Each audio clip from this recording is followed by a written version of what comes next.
Folks, I want to welcome you to another episode of the Choke Canyon Fishing Review. I'm Bass and Dave out here on Choke Canyon, and you can locate these videos on the anglingchannel.com.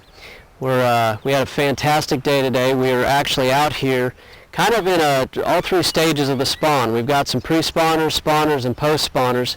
Today the wind happened to blow about 20 miles an hour, which any of you who fish Choke Canyon knows that can be a ominous task to fish this lake when it gets that windy. But we had a really good day. We caught about 25 fish today. No giants, a lot of male fish. The females, they're hanging out somewhere. We weren't able to locate them, but that's okay because we had an awesome day just catching a lot of fish, which is a lot of fun. You pair that with some beautiful weather and you can't go wrong. But we caught most of the fish today, you know, throwing a fluke and working around spawning areas. If you watch through the videos, we've covered most of that as far as what to look for and where to go and how we did what we did in order to catch the fish. So hopefully you'll enjoy it. Watch the videos, learn a lot. Should you have any questions, feel free to contact me at bassanddave.com. Be happy to answer your questions, even get you out here on the lake and show you what I know about it, help you be more consistent here as well. We'll talk to you later. Enjoy the show. Finally, the perfect solution for fishermen who wear prescription glasses. Fitovers provide the ultimate sunlight solution with their premium polarized lenses and wraparound protection. Fitovers give fishermen the ability to see their target before it sees them. Fitovers, the original, the best. There he is. Fish on. It's good fish.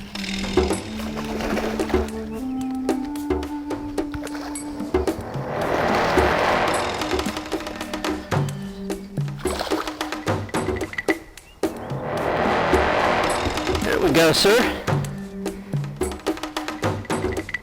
A watermelon fluke. Good little female. She's obviously moving up. Spawn, she's still full. Fins are still in good shape, so she's just coming up to start spawning. We've got us basically a day after a full moon. We're on basically a second wave of these fish wanting to come up and spawn. That's a good one.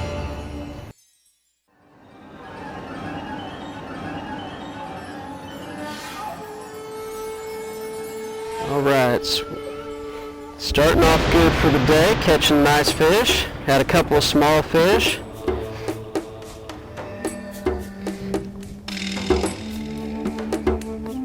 That fish just came on a watermelon fluke. This one's made by Zoom Bait Company. And it's a watermelon red, actually it's got a red fleck in it. And I dipped the tail in a chartreuse dye. Let me get that out and I'll show you. This dye here is in particular is made by Spike It.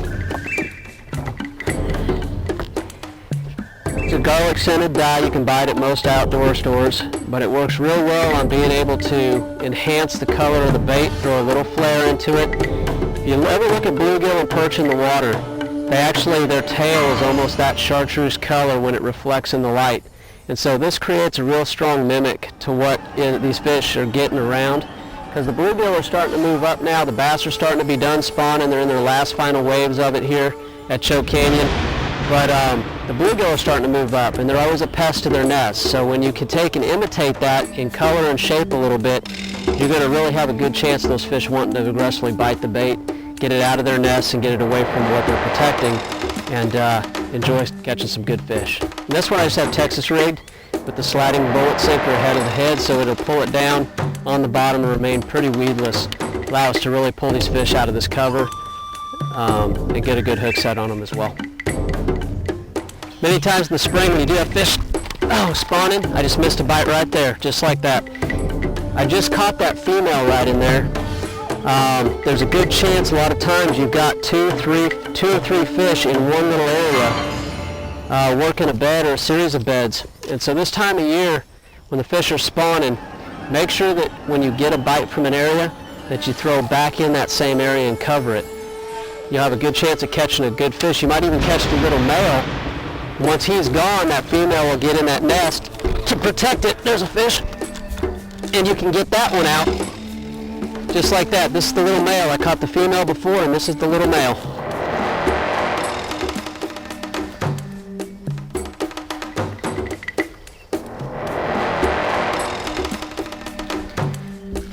He's about the same size, but you can see he's roughed up. He's been on that bed for a little bit, getting it ready for her. She had just come up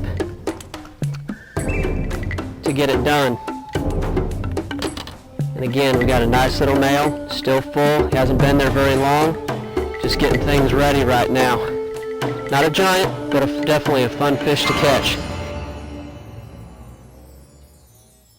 Finally, the perfect solution for fishermen who wear prescription glasses. Fitovers provide the ultimate sunlight solution with their premium polarized lenses and wraparound protection. Fitovers give fishermen the ability to see their target before it sees them. Fitovers, the original, the best. I tell you, they've just been absolutely between this fluke and a watermelon candy brush hog fish the exact same way.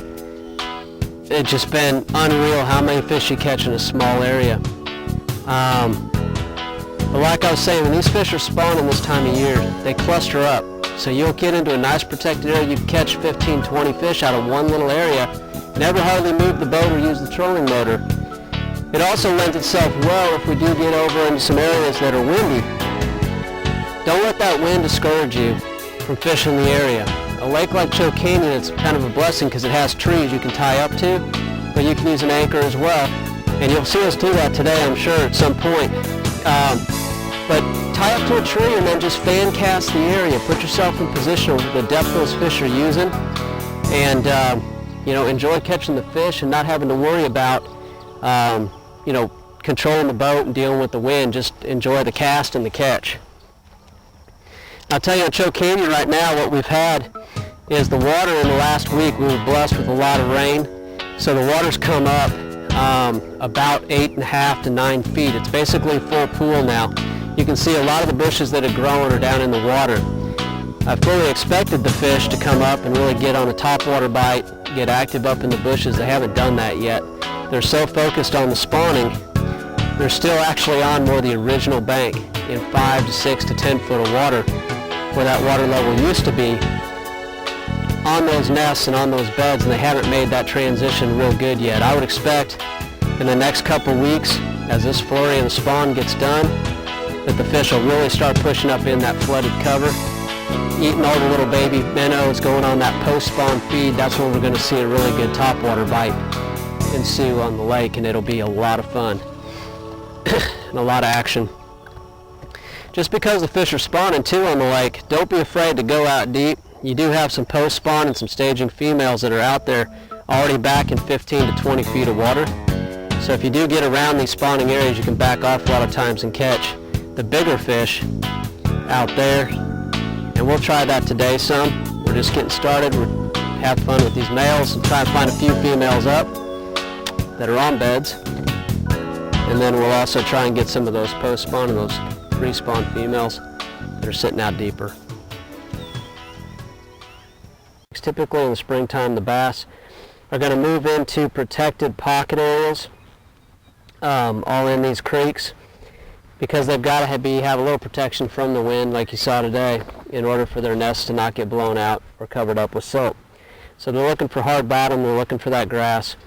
And what I like to find is I like to find little areas that actually are little depression areas that have some deeper water. It just kind of presses into them lightly. They aren't real necessarily detailed creeks or long, ends. They're just the little soft bowl areas that have some deeper water that depresses into them. Areas like that and that and that. And those fish are going to be anywhere from that little flat area where they spawn out onto the edge where it drops off into that deeper water. So look for those areas where it just depresses in, and that's where you're going to find a lot of those fish moving up and spawning then on these little flat back ends of these pockets. Finally, the perfect solution for fishermen who wear prescription glasses. Fitovers provide the ultimate sunlight solution with their premium polarized lenses and wraparound protection. Fitovers give fishermen the ability to see their target before it sees them. Fitovers, the original, the best.